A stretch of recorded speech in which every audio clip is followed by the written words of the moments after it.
Hello dear students, कैसे हैं आप सभी। आई होप बहुत अच्छे होंगे।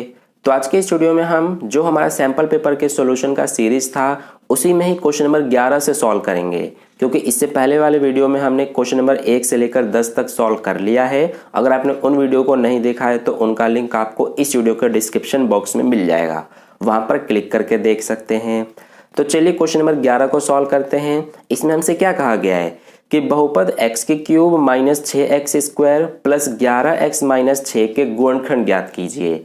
तो देखिए ये क्वेश्चन हमारा 4 नंबर का है, तो ये हम कैसे सॉल्व करेंगे, चलिए करते हैं। ये जो हमारा क्वेश्चन है इसमें जो ये बहुपद दिया हुआ है ये एक त्रिघात बहुपद है। तो हम त्रिघात बहुपद के गुणनखंड कैसे ज्ञात करते हैं, चलिए करते हैं। इसके लिए सबसे पहले हम क्या करेंगे कि जो हमें ये बहुपद दिया हुआ है इसको हम px के बराबर में मान लेते हैं। ठीक है, पहला काम हमारा यही होता है। तो इसीलिए px के बराबर में इसको हम लिखेंगे, ये x की cube minus 6x square plus 11x minus 6। अब देखिए इसके बाद हम क्या करते हैं कि जो इस बहुपद में हमारा लास्ट वाला ये अचर पद होता है इसके हम क्या करते हैं कि फैक्टर्स लिखते हैं, यानी कि गुणनखंड लिखते हैं। तो ये हमारा जो अचर पद है ये -6 है, तो इस -6 के हम गुणनखंड लिखेंगे।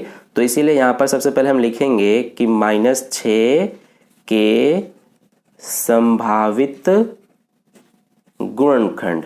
तो क्या क्या हो सकते हैं इसके गुणनखंड, देखिए इसमें हमारे -6 का एक तो हो सकता है 1, और ये हमें एक बार प्लस में भी लेना होता है, एक बार माइनस में भी लेना होता है। ठीक है, इसी तरह से दूसरा क्या हो सकता है, 2 हो सकता है, इसको भी एक बार प्लस में लेंगे एक बार माइनस में। इसी तरह से 3 भी हो सकता है, ये भी प्लस में होगा एक बार और एक बार माइनस में। और इसी तरह से एक और हमारा 6 हो सकता है, ये भी प्लस और माइनस दोनों में। तो ये जो है 1 2 3 6 यही इस -6 के क्या हो सकते हैं, गुणनखंड हो सकते हैं। तो ये हमने लिख लिया सभी को, और इनको हमें एक बार प्लस में लेना होता है और एक बार माइनस में। अब देखिए हम क्या करेंगे कि जो हमारा ये px है बहुपद, इसमें हम क्या करेंगे कि जहां जहां x है वहां पर हम ये जो गुणनखंड है इन सभी को बारी बारी से x की जगह पर रखेंगे।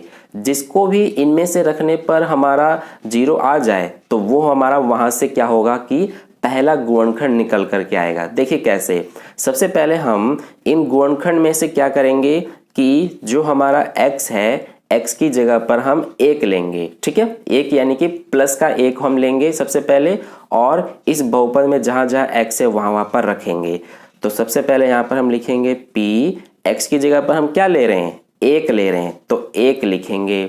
बराबर में ये x का क्यूब है, x की जगह पर हमने 1 लिया है तो इसका क्यूब हो जाएगा -6x स्क्वायर यानी 1 का स्क्वायर प्लस 11x यानी 11x की जगह 1 -6।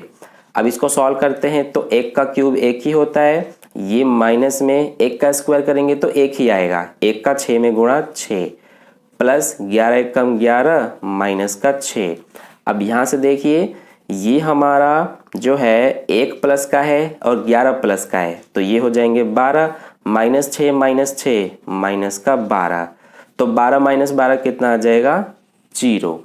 ठीक है, तो यहाँ से आपने क्या देखा कि हमारा जो सॉल्व करने पर, इस बहुपद को सॉल्व करने पर 0 आया है। क्या रखने पे 0 आया था, x की जगह, तो x की जगह पर हमारा 1 रखने पे 0 आया था।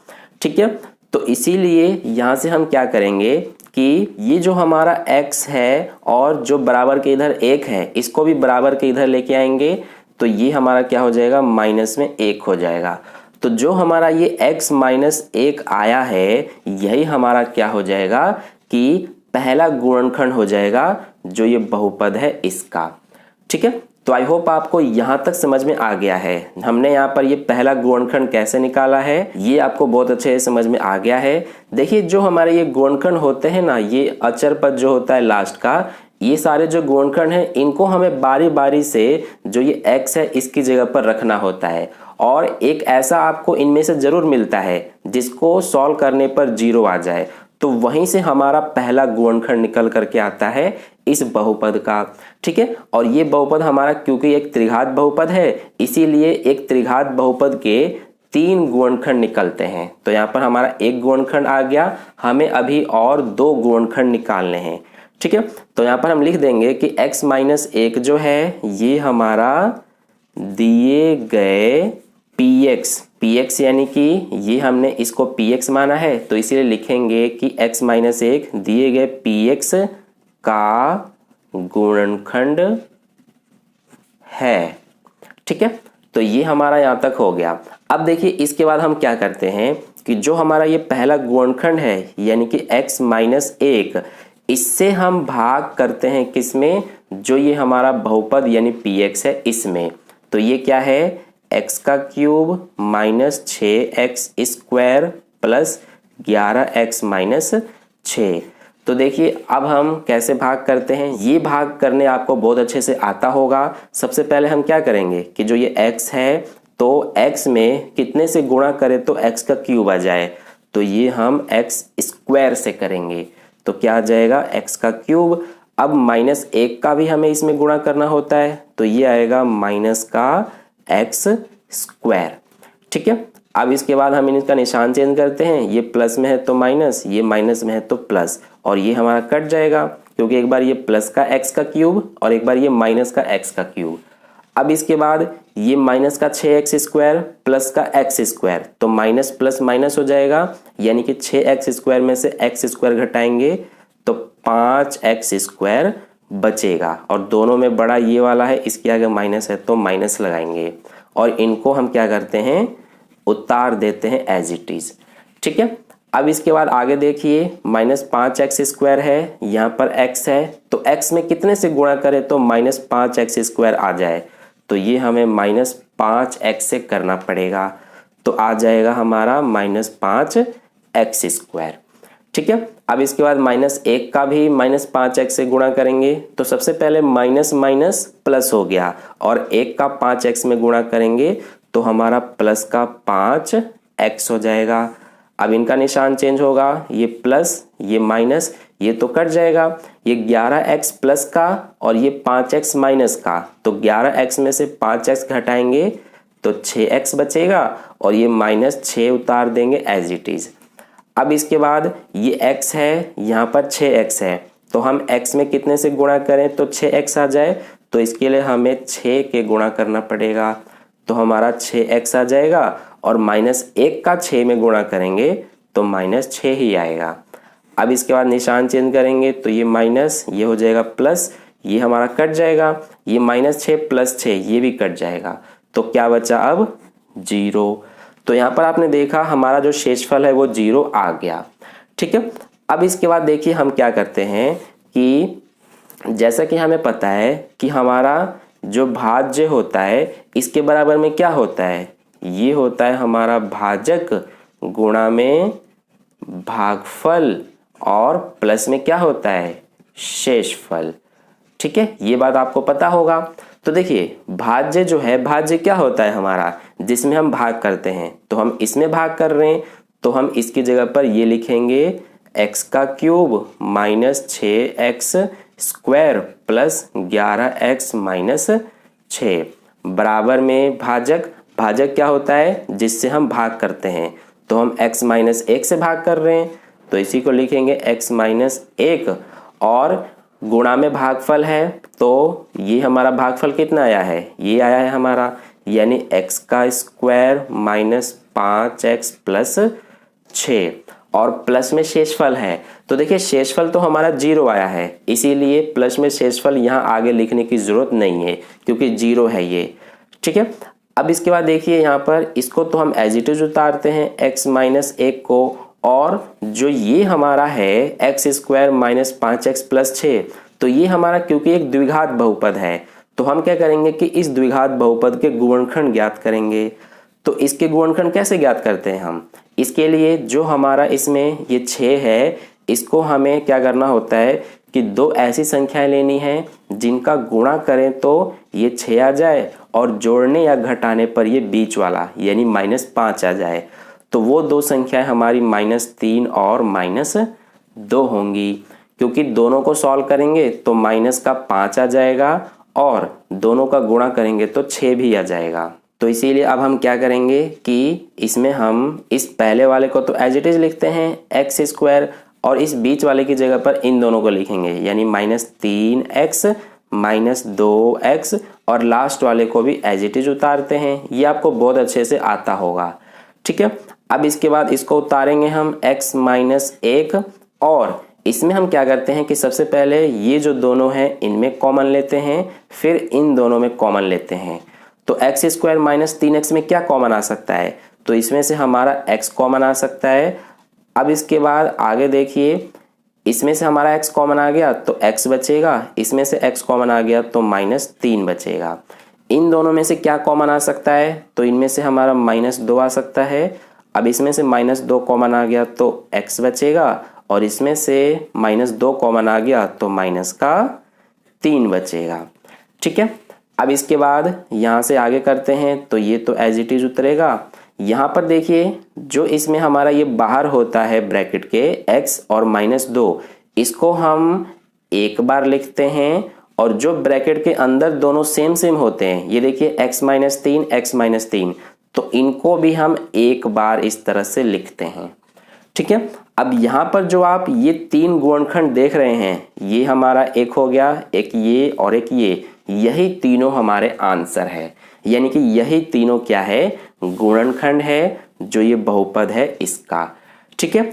तो ये बहुपद जो है त्रिघात बहुपद, इसका गुणनखंड कैसे ज्ञात किया हमने, ये आपको बहुत अच्छे से समझ में आ गया है। अगर फिर भी नहीं आया है तो इसके लिए मैंने एक पर्टिकुलर वीडियो बनाया हुआ है, जो कि आपको इस वीडियो के लास्ट में मिल जाएगा। वहां पर उस वीडियो को आप देख लेना, आपको बहुत अच्छे से समझ में आ जाएगा कि जो हमारे त्रिघात बहुपद होते हैं उनके गुणनखंड हम ये कैसे निकालते हैं, ठीक है। उसमें मैंने बहुत अच्छे से समझाया हुआ है।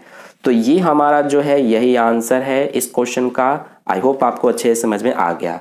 अब चलिए हम नेक्स्ट क्वेश्चन करते हैं। तो नेक्स्ट क्वेश्चन आप देख सकते हैं, इसमें हमें एक और यानी अथवा में भी क्वेश्चन दिया गया है। तो इसमें हमसे क्या कहा गया है कि उपयुक्त सर्वसमीका का प्रयोग करते हुए निम्नलिखित का मान ज्ञात कीजिए। तो इसमें देखिए हमें 2 क्वेश्चन दिया है, एक ये और एक ये। तो चलिए हम इन दोनों को भी सॉल्व करते हैं। देखिए कैसे करेंगे। इसके लिए हम क्या करेंगे, सबसे पहले कि जो हमारा ये पहला है 999 का क्यूब, तो इसको हम यहाँ पर लिख लेते हैं। ये हमारा अथवा यानी और वाला क्वेश्चन है। तो सबसे पहले हम फर्स्ट पार्ट को करते हैं। इसमें हमें दिया हुआ है 999 का क्यूब। अब देखिए इसको कैसे सॉल्व करेंगे। हमसे साफ साफ कहा गया है कि उपयुक्त सर्वसमीका का प्रयोग करते हुए इसका मान ज्ञात कीजिए, यानी कि इसमें हमें सर्वसमीका यानी फॉर्मूला यूज करना है। तो देखिए इसमें हम कौन सा फॉर्मूला यूज कर सकते हैं। 999 को हम इस तरह से 1000 - 1 का होल क्यूब लिख सकते हैं, क्योंकि 1000 में से 1 घटाएंगे तो 999 ही आएगा। अब इसमें देखिए कि हम इसमें कौन सी सर्वसमीका यूज कर सकते हैं। तो ये हमारा अगर आप ध्यान से देखेंगे तो a - b का होल क्यूब के रूप में है ना। तो इसीलिए हम इसको सॉल्व करने के लिए ये वाली सर्वसमीका यूज करेंगे। तो इसके बराबर में क्या होता है, यानी a - b का होल क्यूब का क्या सूत्र होता है, ये होता है a का क्यूब माइनस b का क्यूब माइनस 3ab ब्रैकेट में a - b, ठीक है। अब इसके बाद हम क्या करेंगे कि इसमें सबका मान रखेंगे। तो देखिए सबसे पहले a का क्यूब है और a का मान हमारा 1000 है, तो a की जगह पर 1000 लिखेंगे और इसका क्यूब माइनस में b का क्यूब। तो b का मान देखिए 1 है, इसीलिए 1 का क्यूब हो जाएगा माइनस 3ab। तो ये -3, a का मान कितना है 1000, तो ये हम 1000 लिखेंगे और b का मान कितना है 1, तो ये 1 हो जाएगा। फिर क्या है, ब्रैकेट में हमारा है a - b, यानी कि a का मान है 1000 माइनस b का मान 1। अब देखिए इसको आगे करते हैं। तो यहाँ पर 1000 का क्यूब है, तो 1000 का क्यूब हमें लिखना पड़ेगा। तो कैसे लिखेंगे, इसके लिए 1 को एज इट इज उतारेंगे और यहाँ पर हमारा क्योंकि 3 जीरो है तो इसका हम तिगुना नीचे लिख देंगे आंसर में। तो 3 जीरो का तिगुना कितना होगा 9, यानी कि यहाँ पर आ जाएगा 9 जीरो, ठीक है। इसके बाद माइनस में 1 का क्यूब करेंगे तो 1 ही आएगा, यहाँ पर माइनस में 3 का 1000 में गुणा करेंगे तो 3000 ही आएगा, 3000 का 1 में गुणा करेंगे तो 3000 ही आएगा। ठीक है, इसके बाद 1000 में से 1 घटाएंगे तो 999 हो जाएगा। अब इसके बाद आगे करते हैं इसको, तो देखिए ये तो हमारा एज इट इज उतरेगा, यहाँ पर हम इसको उतार देते हैं और इसमें हम क्या करेंगे, इसको भी एज इट इज लिखेंगे -1 को, और ये जो माइनस का 3000 है इसका हम इस 999 में गुणा करेंगे क्योंकि यहाँ पर ब्रैकेट का निशान लगा हुआ है, इसीलिए इन दोनों का गुणा होगा। तो कैसे करेंगे इतनी बड़ी संख्या का गुणा, इसके लिए आप सबसे पहले 999 का 3 में गुणा कर लीजिए। तो जब आप 999 का 3 में गुणा करेंगे तो ये आ जाएगा 9 तिया 27 का 7 हासिल 2, 9 तिया 27 और 2 29 का 9 हासिल 2, 9 तिया 27 और 2 ये हो जाएगा 29, और यहाँ पर क्योंकि 3 जीरो हैं तो 3 जीरो लगा देंगे।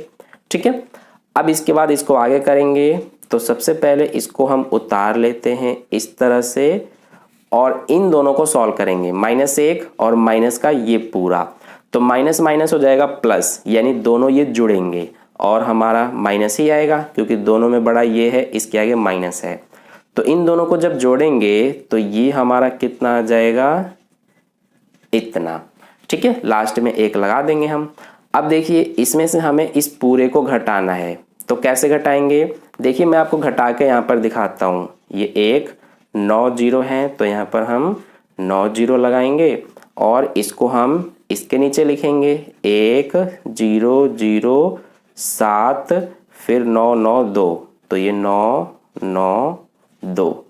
अब देखिए यहाँ पर 0 है, हासिल लेंगे तो 10 में से 1 घटाएंगे 9, यहाँ पे भी बचेगा 9, यहाँ पे भी 9, 9 में से 7 2, 9 में से 9 0, 9 में से 9 0, 9 में से 2 7, ये 9 9, तो ये आ रहा है हमारा आंसर। ठीक है, तो यहाँ पर लिख देंगे ये हमारा कितना है 99 7 0 0 2 9 9 9, तो यही हमारा आंसर है फर्स्ट पार्ट का। ठीक है, तो ये हमने कर लिया फर्स्ट पार्ट का सॉल्यूशन। अब देखिए जो हमें सेकंड पार्ट दिया है उसको करते हैं। सेकंड पार्ट हमें ये दिया गया है, इसको भी लिख लेते हैं हम, ये है 103 गुणा में 107। तो देखिए इसको कैसे सॉल्व करेंगे, इसमें भी हमें सरल समीकरण का उपयोग करना है। तो इसके लिए क्या करेंगे, हम इसको किस तरह से लिख सकते हैं, 103 को हम 100 प्लस 3 लिख सकते हैं, इसी तरह से 107 को हम 100 प्लस 7 लिख सकते हैं। ठीक है, तो अब देखिए हम इसमें कौन सी सरल समीकरण का उपयोग कर सकते हैं। तो ये हमारा पूरा जो है इस रूप में है x प्लस a और x प्लस b के रूप में। ठीक है, तो इसीलिए हम इसमें जो है ये वाली सरल समीकरण का उपयोग करेंगे। तो x plus a x plus b बराबर क्या होता है, ये होता है हमारा x स्क्वायर प्लस में a प्लस b फिर x प्लस ए बी। ठीक है, तो चलिए अब इसको भी सॉल्व करते हैं। तो देखिए इसमें हमारा सबसे पहले x स्क्वायर है, तो x का मान कितना है, ये देखिए x का मान 100, तो x का मान हमारा कितना है 100 है। और फिर a का मान देखिए 3 है तो ये 3 लिखेंगे, और b का मान कितना है, ये देखिए 7। तो इस तरह से आप चाहें तो रफ में लिख सकते हैं x, a और b का मान। तो x का मान देखिए 100 है तो x की जगह पे 100 लिखेंगे और इसका स्क्वायर प्लस ये हमारा है a प्लस बी, a का मान 3, b का मान 7, तो यानी कि 3 प्लस 7 हो जाएगा। ठीक है, फिर x यानी कि 100 प्लस ए बी, a का मान 3 और b का मान 7। अब इसको आगे करते हैं, तो 100 का स्क्वायर है, 100 का स्क्वायर कितना हो जाएगा, 1 लिखेंगे, 2 जीरो है तो इसका डबल लिख देंगे यानी कि 4 जीरो, प्लस में क्या है 3 और 7 10 हो जाएगा। 10 में इस 100 का गुणा करेंगे, तो 10 में जब हम 100 का गुणा करेंगे तो ये 1000 हो जाएगा, प्लस में 3 सत्ते 21। अब इन तीनों को हमें जोड़ना है, तो देखिए जोड़ लेते हैं, 0 0 1 1 ही आएगा, 0 0 2 2 आ जाएगा, 0 0 तो ये 0 होगा, 0 और ये 1 तो ये हमारा 1 आएगा और ये 1, तो 11021 यही हमारा आंसर है। ठीक है, तो इस तरह से ये हमारा हो गया सेकंड पार्ट का सॉल्यूशन। अब इसके बाद आई होप आपको इतना समझ में आ गया। अब इसके बाद हमारा नेक्स्ट है क्वेश्चन नंबर 12। तो चलिए अब हम क्वेश्चन नंबर 12 को करते हैं। इसमें हमसे क्या कहा गया है कि एक त्रिभुज पी क्यू आर की रचना कीजिए जिसमें क्यू आर बराबर 6 सेंटीमीटर, कोण क्यू बराबर 60 डिग्री और P R minus P Q बराबर 2 सेंटीमीटर हो। तो ये क्वेश्चन भी हमारा 4 नंबर का ही है, यानी कि जो हमारा ये सेक्शन सी है ना, सेक्शन सी में जितने भी क्वेश्चन आएंगे वे सारे 4 नंबर के ही होंगे। ठीक है, तो देखिए ये हमारा जो है कंस्ट्रक्शन यानी कि रचना वाले चैप्टर का क्वेश्चन है। तो चलिए इसको भी हम करते हैं। ये जो क्वेश्चन है ये आपके बुक का ही क्वेश्चन है, आपने इस क्वेश्चन को किया भी होगा। तो देखिए इसको कैसे सॉल्व करेंगे मैं आपको बताता हूं। तो इसके लिए सबसे पहले हम एक अलग शीट ले लेते हैं, ये हमारा हो जाएगा। अब देखिए सबसे पहले इसमें हमें क्या करना है कि हमसे कहा गया है कि एक त्रिभुज पी क्यू आर की रचना कीजिए। तो देखिए मान लीजिए कि ये हमारा एक रफ में त्रिभुज जो है पी क्यू आर है। तो इसमें हमारा जो क्यू आर है वो 6 सेंटीमीटर, क्यू आर हो जाएगा 6 सेंटीमीटर, कोण क्यू 60 डिग्री, तो ये 60 डिग्री और P R minus P Q. तो जो ये हमारा पी आर है इसमें से इस पी क्यू को घटाने पर 2 सेंटीमीटर आना चाहिए। ठीक है, तो इसमें आप क्या देख रहे हैं कि जो हमारा ये वाली भुजा है ये बड़ी होनी चाहिए और जो ये पी क्यू है ये छोटी होनी चाहिए, तभी तो हम पी आर में से पी क्यू को घटाएंगे तो 2 सेंटीमीटर आएगा। अब इस टाइप का जो क्वेश्चन होता है हमारा रचना में, इसको हम कैसे करते हैं, जब हमारा जो कोण है कोण के सामने वाली भुजा बड़ी हो और कोण के साथ वाली भुजा छोटी हो, तो इस टाइप के क्वेश्चंस को हम कैसे सॉल्व करते हैं, चलिए करते हैं। इसके लिए सबसे पहले हम क्या करेंगे कि जो हमें ये क्यू आर 6 सेंटीमीटर कहा गया है, सबसे पहले हम क्या करेंगे कि क्यू आर 6 सेंटीमीटर खींचेंगे। ठीक है, तो यहाँ पर हम कर लेते हैं क्यू आर 6 सेंटीमीटर खींचने को कहा गया है, तो ये हमारा हो जाएगा 6 सेंटीमीटर। ठीक है, अब इसके बाद हम क्या करेंगे, इसका नाम दे देते हैं, ये हमारा है Q और ये R। अब जो कोण Q है ये 60 डिग्री का होना चाहिए। तो देखिए अब हम यहाँ पर जो ये Q पॉइंट है इस पर 60 डिग्री का कोण बनाएंगे, तो इसके लिए हमें प्रकार की जरूरत पड़ेगी।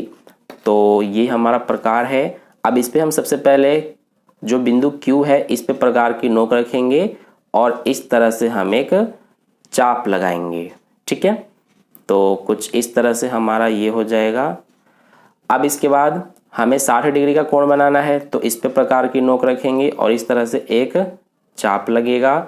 तो इसके बाद अब हम क्या करते हैं कि जो हमारा ये बिंदु है जहाँ पर ये जो चाप है ये इस बड़े वाले चाप को काट रहा है, तो इससे होते हुए और जो ये बिंदु Q है इससे होते हुए हम क्या करेंगे कि इस तरह से एक रेखा खींचेंगे। तो ये हमारा हम कुछ इस तरह से खींच लेंगे। ठीक है, तो ये हो गया। अब देखिए हम क्या करेंगे कि यही जो रेखा है ना इसी को हम नीचे तक बढ़ाएंगे कुछ इस तरह से। क्यों बढ़ाएंगे, क्योंकि इस टाइप का जो क्वेश्चन होता है हमारा जिसमें ये वाली भुजा बड़ी हो और ये छोटी हो, तो इसके लिए हमें नीचे चाप लगाना होता है इस रेखा के।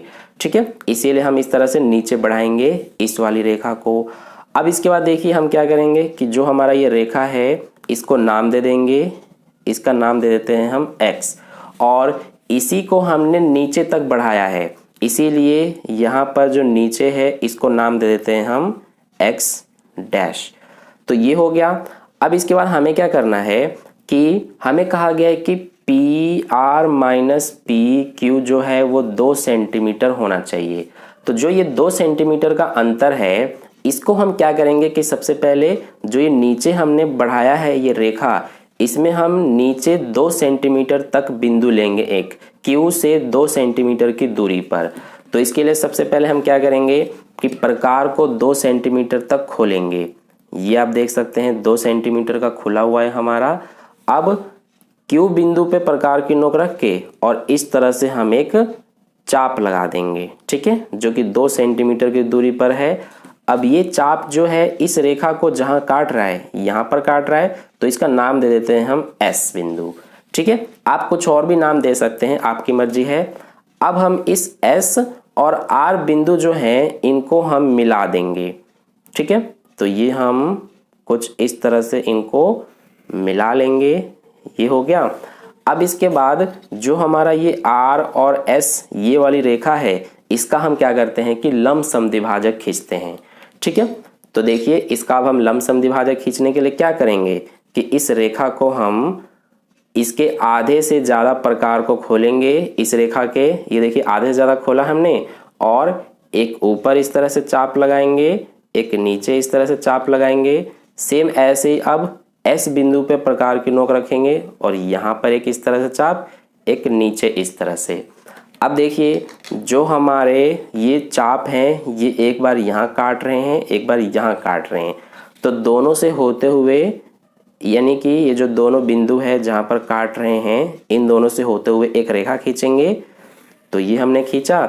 अब जो ये रेखा है ये हमारा इस वाली रेखा को इस बिंदु पे काट रही है, तो यही बिंदु हमारा हो जाएगा P बिंदु, और इस P बिंदु से जो हमारा ये R बिंदु है इसको मिला देंगे।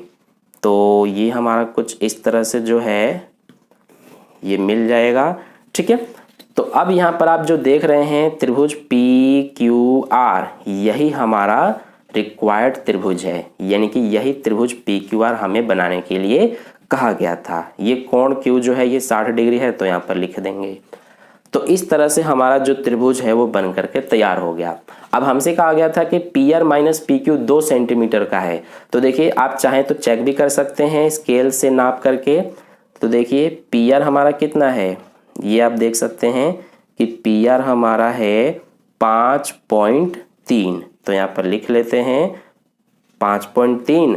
और PQ कितना है इसको भी नाप के चेक कर लेते हैं। तो देखिए PQ जो है ये हमारा लगभग 3.2 है।